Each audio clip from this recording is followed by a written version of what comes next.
exclusive with Geezy. Back at it. You know what I'm saying? This time we got Brixton versus Peckham, most famous beefs in London, you know what I'm saying? Shout out my boy Life was good, you know what I'm saying? He told me to tap into, you know what I'm saying, to see what's going on. He said this is one of the biggest beefs before the 67 versus 150, you know what I'm saying? And he said guns is more common, so we gonna tap in and see what's the facts behind it, you know what I'm saying? Make sure you like, comment, subscribe, more content. Without further ado, let's get straight to it. Before I get into this video, guys, And he said guns more common, so you know we gotta tap into that. See how they was doing their dirt. I ain't gonna lie. Two socks for sending me over these insane socks. They sell some really cool slang type socks, which I would definitely be rocking in the summer, alongside some fresh white Air Forces. The link is in the description. Let's get straight to it, buddy. Kid Nerd here, back with another video, and we're going old school today and talking about one of the most that boy said old school. Yeah, this definitely was before that. Then I'm praying it. Beefs in London, and one of the first publicised feuds in London as well. I'm talking about the Brixton versus Peckham beef in the late 2000s to early 2010s. I don't want to. Damn, he said late 2000s. Yeah, this is probably before. Yeah, this is most likely before I thought about it, because I remember the timeline for the 67 versus 150. This is probably, yeah, this is most likely before that.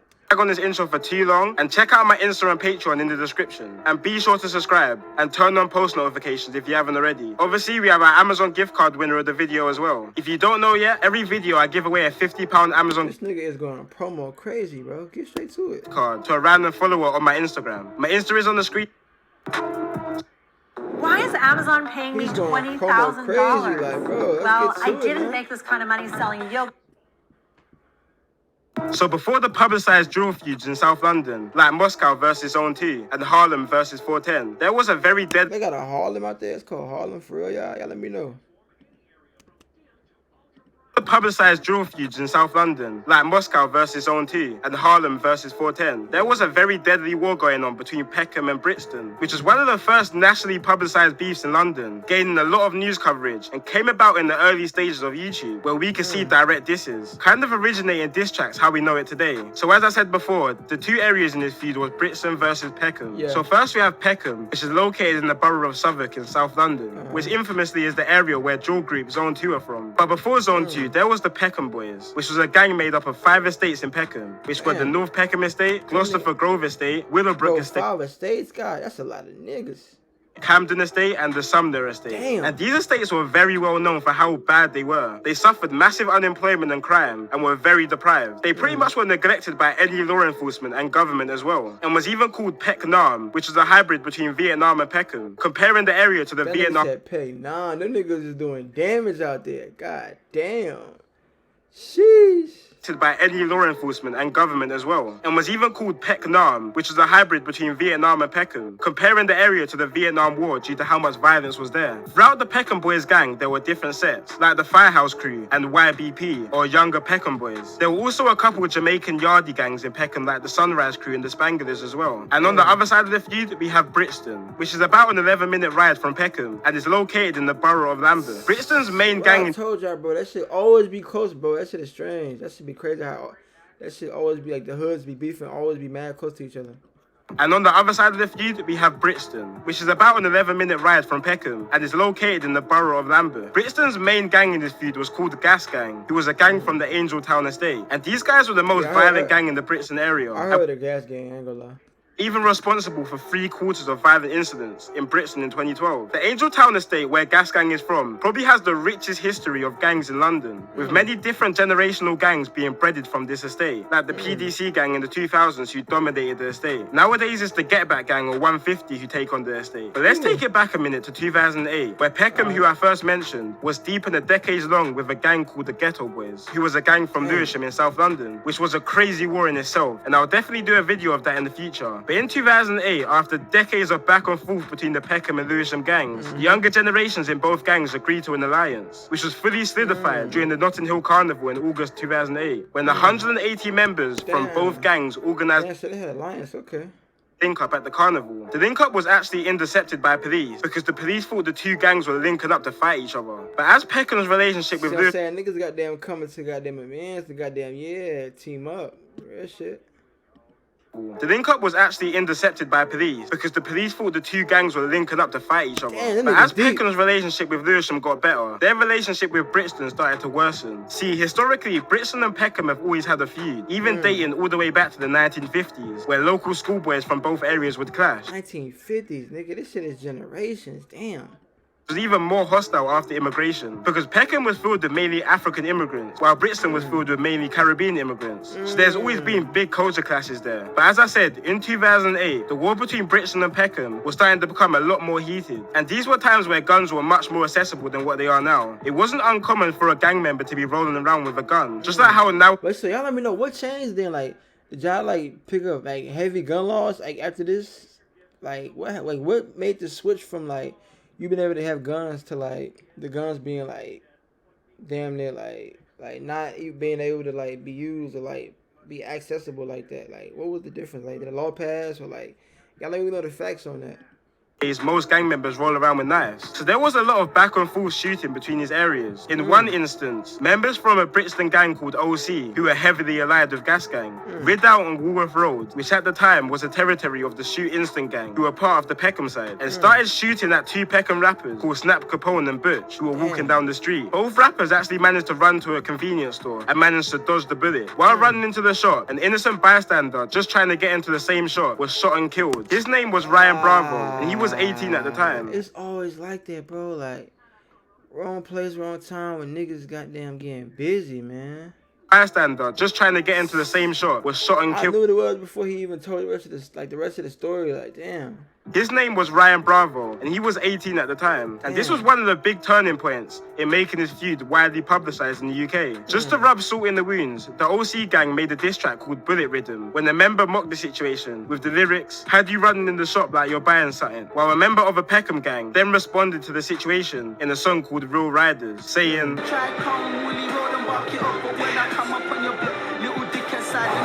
obviously referencing when Brixton members shot up Woolwich Road, which are some of the early examples of UK diss songs, referencing real moments that have happened on the streets. Nah, y'all been doing this, bro, okay? Y'all been doing this. I'm jacking this. I ain't gonna lie. Y'all niggas been doing this shit for a minute. I ain't gonna lie. It's like, this shit just wasn't like as big. Like on the global stage as it is now, but like, y'all been doing y'all thing out there. That's hard. That's hard.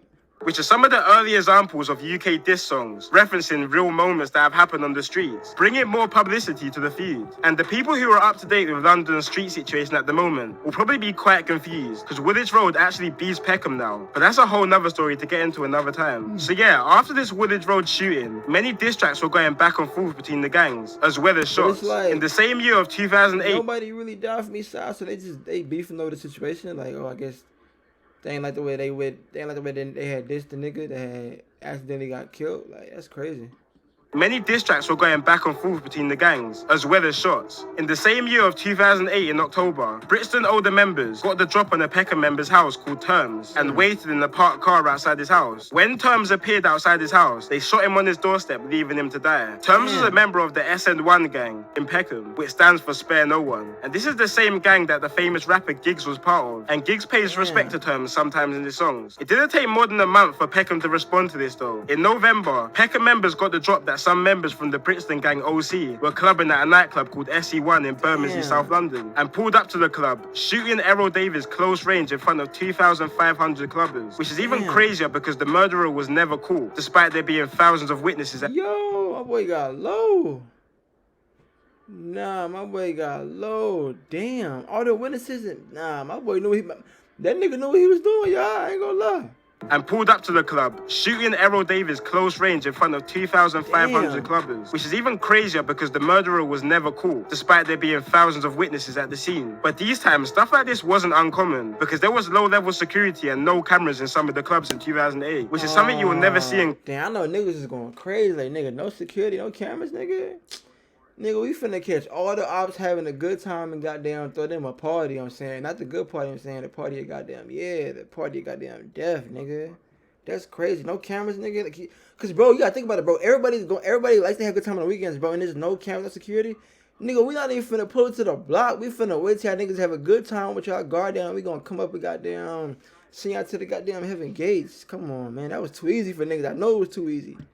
in London nowadays. Quite recently, actually, in 2016, the police found the same handgun which murdered Errol Davis at the nightclub in the possession of a man called Andre Chambers, who lived in Woolwich, which is quite sus. It was also later found out that the same weapon which was involved in Errol Davis's murder was also involved in 2 other attempted murders and 1 murder. But Andre Chambers was never found Damn, that gun dirty as hell. For the murders with little to no evidence, apart from handling the weapon. But that's not enough to go down for a murder. While this direct war between Brixton and Peckham was occurring, there were also a lot of separate gangs and areas who joined alliances with both areas. This was basically turned into some World War III stuff, the South London version. One set based in Old Kent Road, called OBY, in South London were affiliated with Peckham. But a dispute between the members started a feud between OBY and Peckham, resulted in OBY members joining Brixton in the fight against Peckham, which was fully signified in the trap between the 2 gangs called Brooklyn to Baghdad. But join. That's crazy. I went off to a bad start in his feud after losing one of their younger members called Baby Ryder. His real name was Sunday Essia, and he was a 15-year-old orphan from Nigeria after his mum and dad both died when he was younger. And he started. Bro, y'all be starting out that bit early. Niggas said 15. I mean, we started early in the States too, but like y'all niggas be looking like babies. I ain't gonna lie. Like he passed for like 12. I ain't gonna lie, but he 15 though. Starting his It's the fact that he died. That's crazy.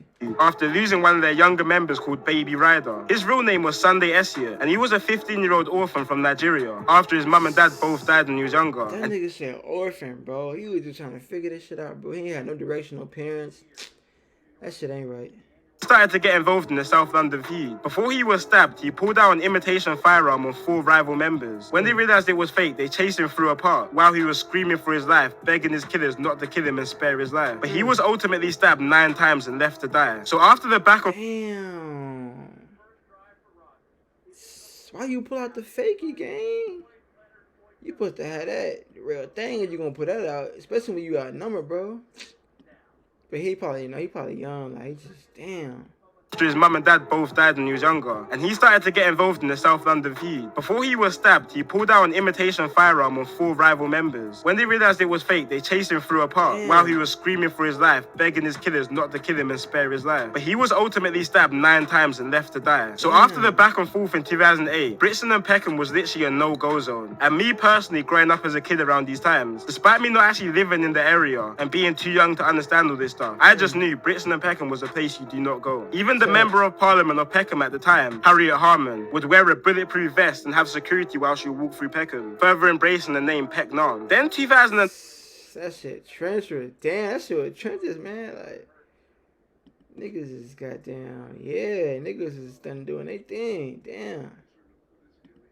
Vest and have security while she walked through Peckham, further embracing the name Peckham. Then 2009 hit, and this was a big year for music from both sides, but especially from the Peckham side of things, when Giggs dropped a couple mixtapes and started putting some of his other members onto music, like Gunna D and Killer Kai. But Giggs was under a lot of pressure from the police at the time, who would cancel his shows, warn labels not to work with him, and even banned him from appearing in TV and radio, which is blacking, bro. Like, let my boy get his money. He's trying to goddamn get lit, goddamn take care of his business. We see a lot now with police taking down these drill music videos. Well, the reason, bro, I'm thinking like that's a law. Like the police can take down y'all drill videos out there, bro. That's crazy. Is she texting someone behind your back? That's A crazy. single Spokio search can help you find out who she's messaging. The reason why police was so onto Giggs is because the streets were crazy at these times. And Giggs' Peckham gang, SN1, were making head. So basically, he the landlord, and they were trying to goddamn get him out the way so they can goddamn control the goddamn streets, you know what I'm saying? But y'all know, you know what I'm saying? If he the landlord, you don't think he gonna raise his savages to hold it down after y'all take him? Like, cops don't be, like, they be thinking like, they be thinking like, that shit is not as easy as y'all seen. Yeah, you gonna take him, like, yeah. I don't think they'll do had a nice nigga step up and had niggas running crazy, you know what I'm saying? Like, it's the same thing, like.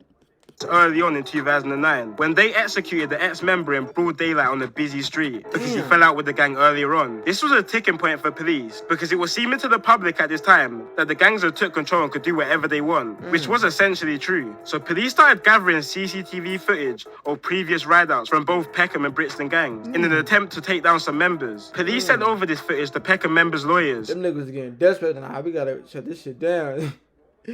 Them niggas is goddamn terrorizing they goddamn streets.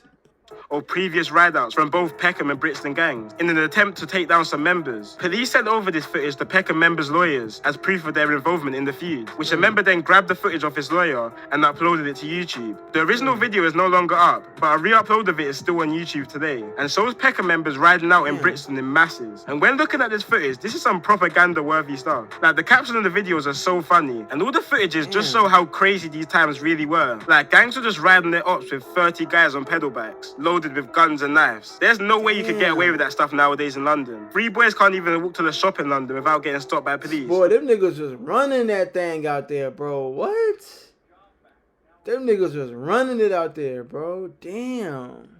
Alone that many people on bikes. Brixton gangs responded to this YouTube video in the music video called You're Liars, and the whole year of 2009 was literally just filled with violence and diss tracks, with some real classics like Wreckagee from Peckham younger members. Around the same time of this release, a 13-year-old boy was stabbed 5 times in South London due to the feud between these areas, which hit national attention because 13 is hella young, and I think this rang into a lot of people's mind that this issue was very bad. Nigga 15 is young too. The nigga that was 15, that shit young as hell too. But nah, 13 is real young. I see what he's saying though. In South London due to the feud between these areas, which hit national attention because 13 is hella young. And I think this rang into a lot of people's mind that this issue was very bad because kids as young and even younger than 30 were now known to be involved in this. And on top of all this Brixton and Peckham beef, Peckham were having their own issues inside the area, and the civil war started to ignite in the Peckham area, which was fully all out after a member of the MLB gang, or Mandem on Brandon, was shot dead by Peckham Olders. MLB is a gang from the Brandon estate in South London, which is the same estate Drill Group Moscow 17 is based in. Peckham rapper Snap Capone was linked to the murder, but managed to beat the case. But a member was sent to prison for hiding the gun used in the murder. Damn, boy, beat the case. This created a lot of politics between Peckham and the Peckham-affiliated gangs, and eventually after many disputes, members of an estate called Lexham Estate split away from the Peckham sets and started beef in Peckham, which just started turning Peckham very messy. Damn, they split? You supposed to be round for the game, man. What's going on? Nigga split. The Peckham-affiliated gangs, and eventually after many disputes, members of an estate called Lexham Estate split away from the Peckham sets and started beef in Peckham, which just started turning Peckham very messy. At the same time, different Peckham sets started turning on each other, and because Peckham is such a big area and had so many different estates, yeah, like, we don't do that. You supposed to stay with the game, man. We supposed to be goddamn unity. Come on, man. the gangs just started keeping inside their estate. One of these being the Pelican estate, which started beefing other Peckham gangs after the disagreement, which in December of 2010 resulted in 2 members being stabbed and 1 being shot to death. The member who died was called Vesta, and police were investigating the situation heavily at the time. So while this investigation was taking place, a younger member of a rival Peckham gang started to go onto the Pelican estate and post leaflets through the doors, which said, and I quote, "Stop snitching or we'll come for you," which must have been hella threatening for the normal residents who just live on the estate and had nothing to do with the gang situation. 2 members, Tiny Nutty and Jungle, were convicted and sent to a minimum of 30 years for the murder, just before Tiny Nutty got booked for the murder of Vesta. They said 30. Sheesh. Damn, man. 30 years is heavy. Tiny Nutty Life's not even gonna be the same in 30 years. Damn. and Jungle were convicted and sent to a minimum of 30 years for the murder, just before Tiny Nutty got booked for the murder of Vesta. His older, who was called Nutty, was on remand in prison for a firearm charge. Around these times especially, it would be common for older members to have youngers, which would then take on their name essentially, just like how Tiny Nutty took on Nutty's name. A 17-year-old from Peckham was also on the same charge as Nutty for the firearm, but just like how gang hierarchy works, other members were pressuring the 17-year-old to plead guilty to the firearm charge, which would then allow Nutty to be freed. The 17-year-old refused though, which was Damn, they was trying to goddamn say, hey look, take this goddamn. Damn, they was trying to make my boy take that. Damn, that's crazy. gang hierarchy. Damn, he probably like, nah. Damn, they trying to throw that on my boy, damn. Works. Other members were pressuring the 17-year-old to plead guilty to the firearm charge, which would then allow Nutty to be freed. The 17-year-old refused though, which resulted in other members executing the 17-year-old by luring him into a car and shooting him in the back of his head, and then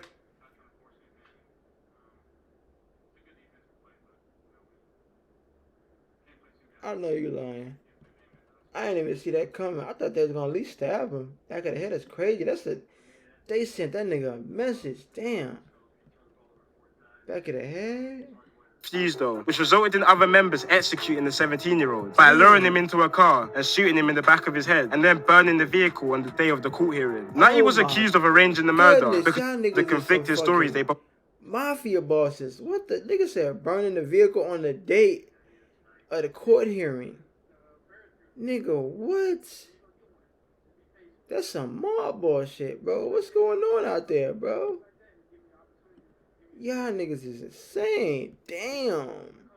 That's some mob bullshit, bro. Sheesh. Hotel in court. And he looked even more guilty after officers found the lyrics in his cell saying, "Kill your co-defendant if he's snitching in court." Like, I don't think you could get any more bait than writing those lyrics. It's not even like it's a catchy line or anything. I think he was just screaming, "Please lock me up." And that's exactly what they done after finding him guilty of the gun charges in arranging the murder, which he is now serving 32 years for. Also, the Peckham rapper, who is known by a street name CS, was actually caught and convicted for setting the car on fire after the 17-year-old was shot and killed, which he served 4 years for. So as you can tell, Peckham... Damn, they gave him 4 years just for setting the car on fire?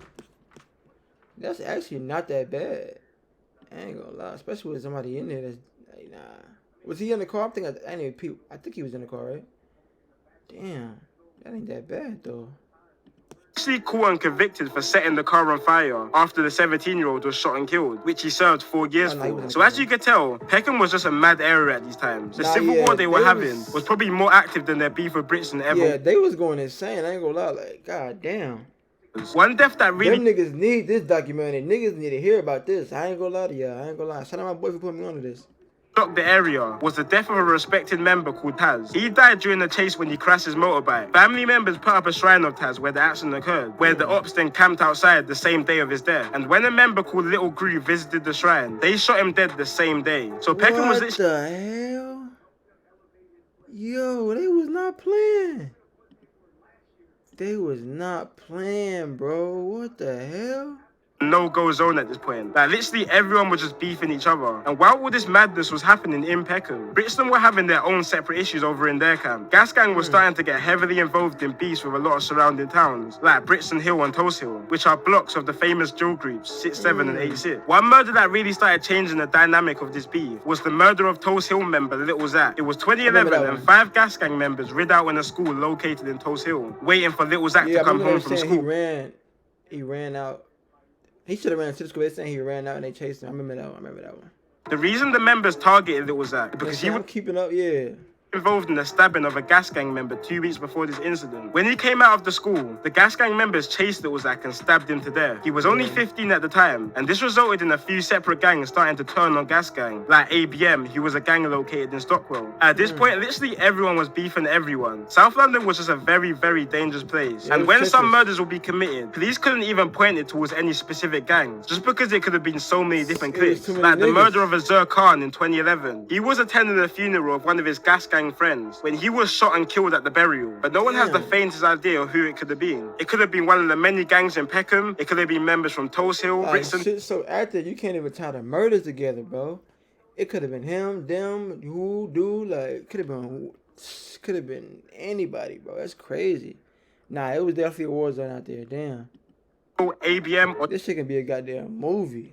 Anyone from the borough of Southwark. There's just too many possibilities. These murders amped up the fuse between Gas Gangs and other areas aside Peckham, and it was getting to the point where both Brixton and Peckham had more issues on their hands rather than each other. In 2012, 3 Gas Gang members rid out on Stockwell looking for members of a rival gang called ABM. When they found the op inside the shop, they let off fire inside the shop, which missed the rival, but ended up hitting a 5-year-old, which left her paralyzed. This hit nationwide news, and this was really the beginning of the end for Gas Gang, because they started getting more monitored than probably any other gang at the time, which 2 years later resulted in a massive raid taking down some of the key members of the gang. Nowadays, Peckham and Brixton gangs are actually linked up, with both of them having the same ops. But compared to how it was back in 2011 to 2012, both areas have calmed down a lot, with mass surveillance and of course gentrification. If you go to some of the old blocks of Peckham, where murders, robbings and shootings would be a daily occurrence, it's crazy how now them same blocks are filled with white hippies with rich parents. But to be honest, that's like... Yeah, they got damn built it over and said, yeah, now y'all gotta move, damn.